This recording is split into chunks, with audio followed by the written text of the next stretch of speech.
250 years later, a republic entrusted to its people. Tomorrow we mark 250 years of glorious independence and 250 years of majestic American freedom. Nothing like it. This movement is not about Republican or Democrat. This movement is not about conservative or liberal. This movement is about America versus the globalists. This movement is about all of us against them. The whole Freedom 250 exercise is a hijacking of what Congress had planned for the 250th celebration, which was a nonpartisan celebration of America, our history, looking forward, a coming together moment. But Professor Rimsa-Pawlowska worries some Americans just won't see themselves in this year's celebration. What commemorations do best is they force us to take a pause and to really stop and think not only how far we've come, but also how far we have to go. On July 5th, 1852, in Rochester, New York, Frederick Douglass gave one of his most famous speeches. What to the slave is your 4th of July? Why am I called upon to speak here today? What have I, or those I represent, to do with your national independence? This 4th of July is yours, not mine. You may rejoice, I must mourn. Now, in light of that, what is this? What does that say? 250 years of independence, 1776 to 2026. Now, in light of the principles of having a constitutional republic and all of these great ideals, now, was God seeking to do a very mighty and powerful thing through the instrumentality of the United States? Yes, he was. But unfortunately, has the United States always struggled to enact and actually to follow out these principles? Yes, it has. Now, let's turn our Bibles back to Revelation. I believe we're actually already in Revelation. Revelation 13, and we're going to read in verse number 11. Revelation 13, we're going to read in verse number 11. Now remember, this is Sabbath school. This is Sabbath school. I'm not preaching. This says, and I beheld another beast coming up out of the earth, and he had 2 horns like a lamb, and he spake as a dragon. Now, mind you, family, let's think about this intelligently. Is this saying that this beast was a lamb? Is that what it says? No. What does it say? Let's read it again.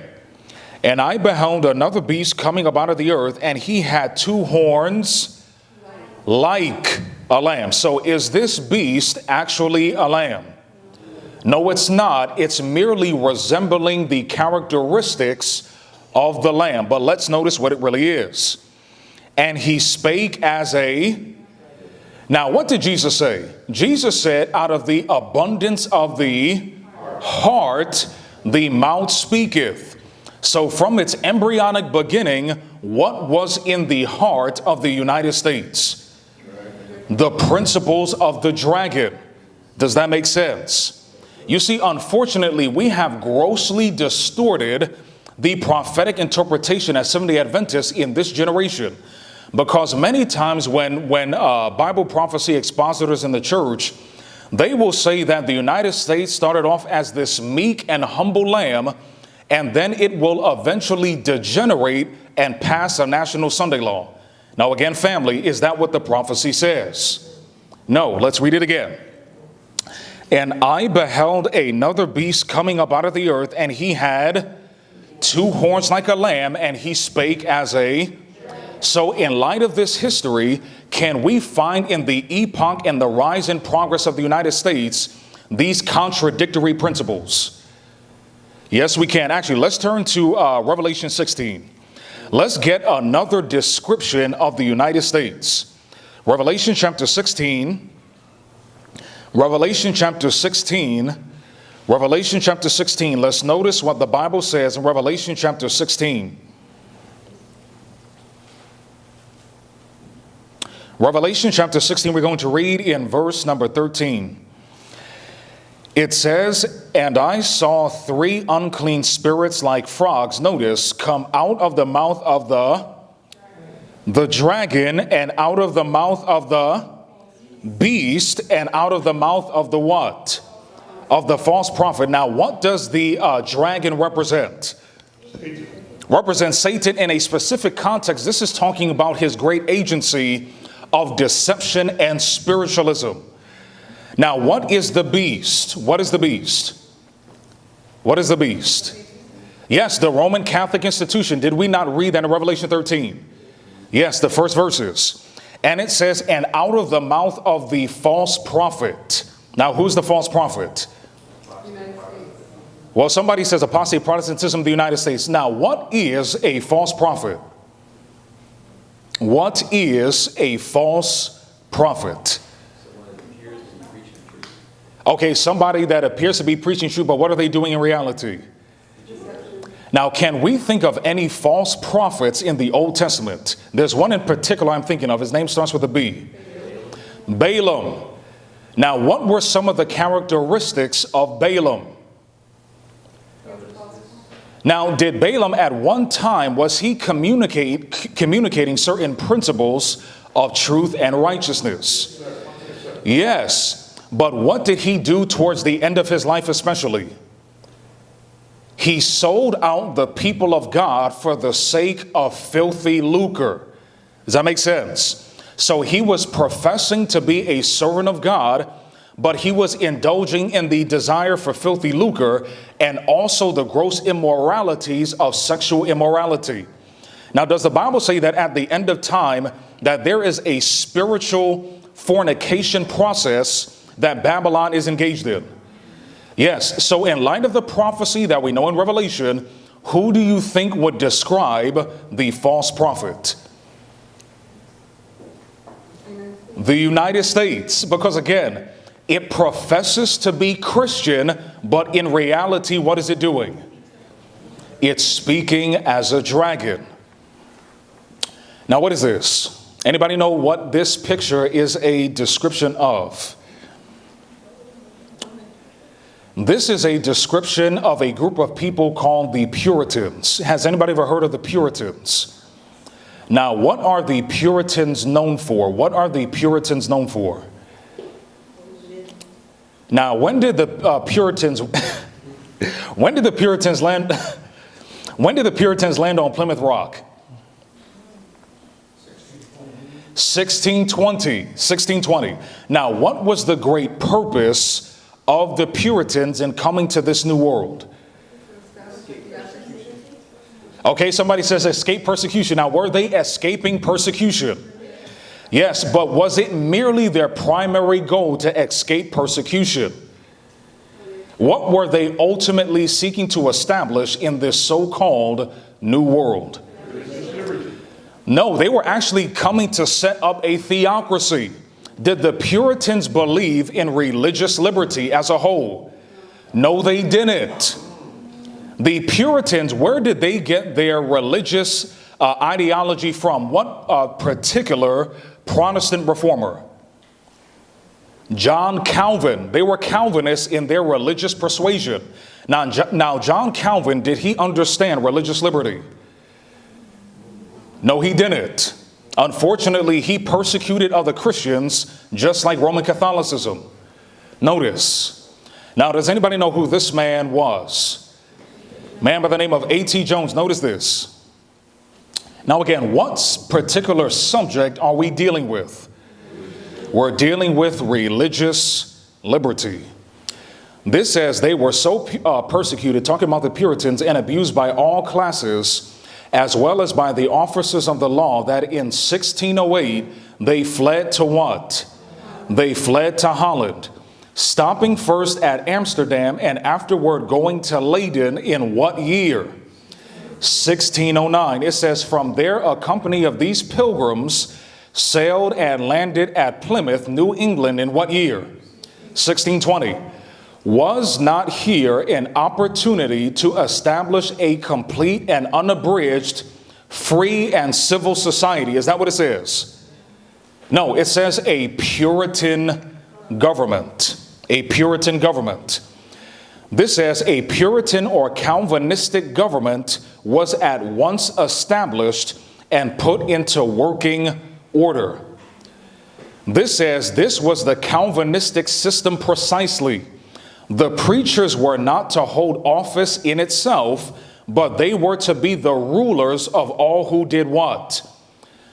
Of all who did. You see, this was the same system that Catholicism was practicing in Western Europe. Now, while they were not explicitly ruling Europe, they were the dominators of all of the kings of those Western states. Does that make sense?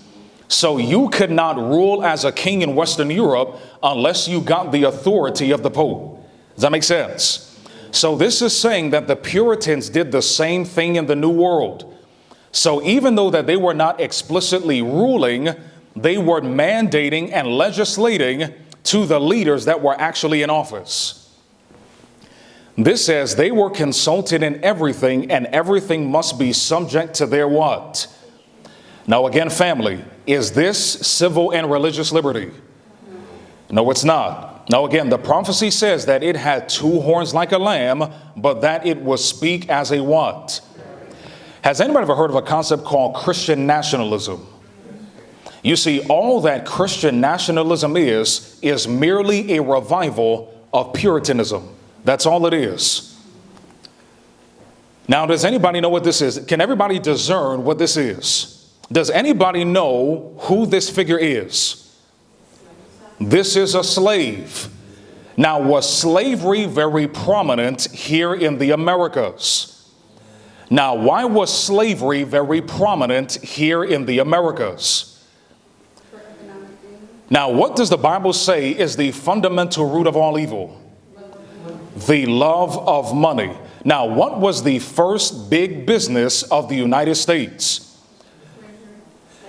It was slavery. You know, many times the history books will tell us that the reason why the United States rose into prominence was because all of these God-fearing Americans just put their heads down and they did all of this work, and the United States became the greatest nation that has ever existed.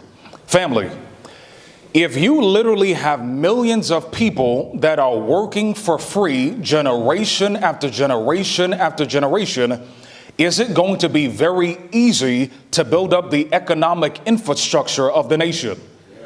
Yes, again, the prophecy says that it had two horns like a lamb, but that it would speak as a what? It would speak as a dragon. Now, let's turn in our Bibles to the book, we're already Revelation. Now, did everybody hear what Erica said?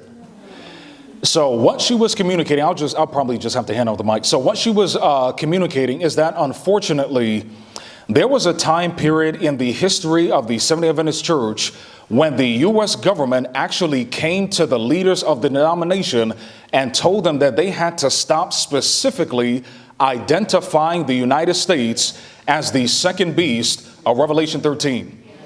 Now, mind you, what we're talking about as far as the real history of the United States, these were the things that our Adventist pioneers were explicitly preaching on when this movement came into prominence.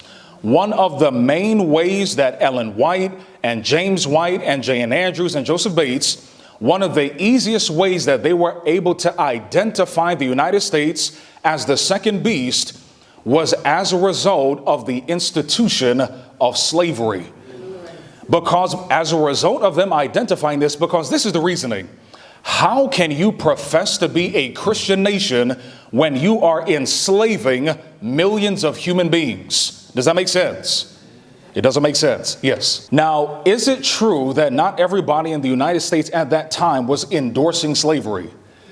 But was it generally embedded into the social consciousness that the slavery, especially of black Africans, was okay?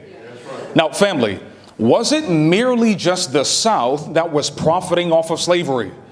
No, when you read in volume 1 of the testimonies, we are explicitly told that as many of the soldiers went into the war, they found out that the purpose of the Civil War was not to free the slaves, but it was merely to preserve the Union. And it's amazing when you read in some of the private letters of Abraham Lincoln that were actually declassified over in Britain, it actually communicates that Abraham Lincoln wanted to ship all of the slaves back to Africa. He didn't believe that black people and white people should be associated together. Notice this. Notice this. Now, does anybody know who this is or was? A man by the name of Frederick Douglass. Frederick Douglass. This man was actually the most photographed man in the 19th century. Notice, this says a nation's story. What to the slave is the fourth of what?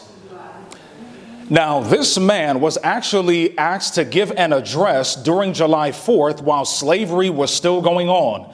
And so he's asking the question, what in the world is the purpose of the 4th of July to a slave? Now, some person may say, well, slavery is abandoned.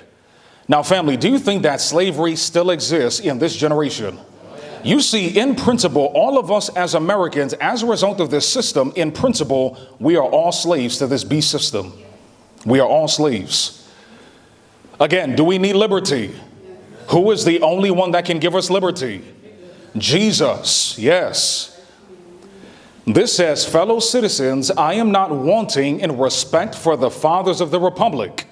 The signers of the Declaration of Independence were brave men. Were they brave men? Yes, they were brave men. Was their genius manifested by Thomas Jefferson? Was their genius manifested by Madison? Yes. It says they were great men too, great enough. It says, fellow citizens, pardon me, allow me to ask, why am I called to speak here today? What have I or those I represent, speaking of black persons, to do with your national independence? Are the great principles of political freedom and natural justice embodied in that Declaration of Independence extended what? Now, what did the Declaration of Independence say as it related to human beings? That all men are created what? Now, again, was the United States practicing these principles? Is the United States still practicing these principles? No, it's not. You see, the principles codified into the Declaration and the U.S. Constitution, they are supposed to extend to all men. Now, are we currently in a war right now as the United States? What country are we currently bombing? Iran. Now, many persons will say the reason why we're killing children in primary school, the reason why we're murdering all of their leaders is because all of the people in Iran are terrorists. And the ones that are not terrorists, we need to liberate them from oppression. Now, who here believes that? Lord have mercy. Notice this. Now, this is a man by the name of Eric Williams. Notice what this man says in a very powerful volume that he wrote called Capitalism and Slavery. Here then is the origin of Negro slavery. Notice this point. The reason was economic, not what? I'll read it again. The reason was economic, not what? It had not to do with the color of the laborer, but the what? So it was because they were able to ship so many of those black Africans so cheaply from Africa. That was one of the main reasons why so many of our ancestors here were slaves in the nation. It says, in each case, writes Bassett, discussing North Carolina, it was survival of the what? Both Indian slavery and white servitude were to go down before the black man's superior endurance, docility, and what? Now, when this says Indian slavery and white servitude, what is that referring to? Yes, you see, before the great slavery of black Africans, the colonialists, they first enslaved the Native Americans. Then after the slavery of the Native Americans did not work, many of the common people that came over from Western Europe, they also enslaved them and merely called them indentured servants. Now, we don't have time to go through all the history, but when you actually deal with all of this, the white indentured servants and the black slaves were actually working together to fight against the slave master. And in order to destroy that spirit of revolution, they created something called white supremacy. This says the features of the man, his hair color and dentifrice, his subhuman characteristics, so widely pleaded were only the later rationalization to justify a simple what? So in order in principle for them to live with their conscience, they started to preach and teach that black persons were subhuman. So that's what that Yes. word means. That's what that word means. That's what that word means. Pronounce it? Dentrophus. Yeah, so this is merely talking about the anatomical features of the black man. That he's strong, that he's able to do all of this work. So as a result of that, we can put him in the hot sun for 14 hours and he can work till his hands fall off. Does everybody get the point? Yes, sir. Now, it's a question. Why are we talking about all this history? Why are we talking about all this history? You know, because some person would say, well, why are we dealing with this? This is nothing more than critical race theory. Has anyone ever heard of that concept, critical race theory? You see, because there is a desire in this nation, and it's always been in all despotic nations, where they do not like to talk about the atrocities of their past. Now, there's a principle of history. If we do not learn from history, we are bound to repeat its mistakes. And this is what many of us don't understand, even as Seventh-day Adventists. All of the barbarities that were heaped upon black Africans in this nation are going to be heaped upon everyone that decides not to receive the mark of the beast. It was an example and a test. Anybody know who this is? Man by the name of J.N. Andrews. Now, does anybody know who was J.N. Andrews? This is one of the great pioneers of the Seventh-day Adventist movement. Notice what this man says about the institution of slavery. Now, mind you, what was the ethnic demographic of J.N. Andrews? Was he a black professor at a modern university? No, J.N. Andrews was a descendant of white Europeans here in the United States. This says the Protestant church, till within a short time, had held many thousand what? Now again, why did all of these churches, why did they hold slaves? For the love of money. Now, what is the purpose of the church? Preach the gospel. It's to preach the gospel and win souls. But instead of focusing on preaching the gospel and winning souls, they were holding slaves so that they could make what? So that they can make money. Is this serious? Is this the same religious hypocrisy that we see in Revelation 13? Yes, it is. This says, nor is the fact to be disguised that the professed church, notice, professed church was the right arm of the slave what? Now, family, what does inspiration say is the right arm of the gospel? Health reform. So as health reform is the right arm of the gospel in this generation, slavery was the right arm of the church in this former time. Is that serious? Lord have mercy, yes. Please discuss that word. Yes. Professed church. Professed church. Now, mind you, were these Christians, were they representing Christianity at the time generally? Yes, they were. Generally, they were representing Christianity. And this is why, even in this dispensation, this is why many ethnic groups don't like Christianity, because of the history of European colonialism here in the United States and around the world. You know, I've even heard Seventh-day Adventists, God bless their hearts, actually communicate that colonialism was a blessing. Despite the atrocities, despite the rapes and the pillage and the bloodshed, that colonialism was a blessing because it helped to spread Christianity. Can you imagine a Seventh-day Adventist communicating that colonialism was a blessing because it helped to spread Christianity? Family, was Christopher Columbus spreading Christianity when he was persecuting the indigenous in South America? No, Christopher Columbus was merely spreading Roman Catholic imperialism. Notice what this says. This is taken from a book called Slavery and Catholicism. This says, it is true that the other large popular denominations were unwilling to stand for principle, but were divided along the Mason-Dixon line. Notice, it says that the Quakers and the Mennonites seem to have been the only church bodies which squarely came against the slave trade. except for the fact that the Seventh-day Adventist Church, even in its embryonic period from 1845 to 1863, denounced it most definitely and unequivocally. Now, mind you, this book, Slavery and Catholicism, was written by a Roman Catholic, but this Roman Catholic was mentioning that the Seventh-day Adventist Church was one of the only Christian institutions that were standing foursquare against slavery. It's a question. You mean foursquare? Against slavery, yep, against slavery. Why do you think J.N. Andrews and the Adventist pioneers were so foursquare against slavery, even though that they were white men and women in the United States? Why were they so foursquare against slavery, even though that they were white men and white women in the United States? What was the main reason? It starts with a C. Conversion. They were converted. Family, if you are born again of the Holy Spirit, are you going to treat your brother and sister as yourself?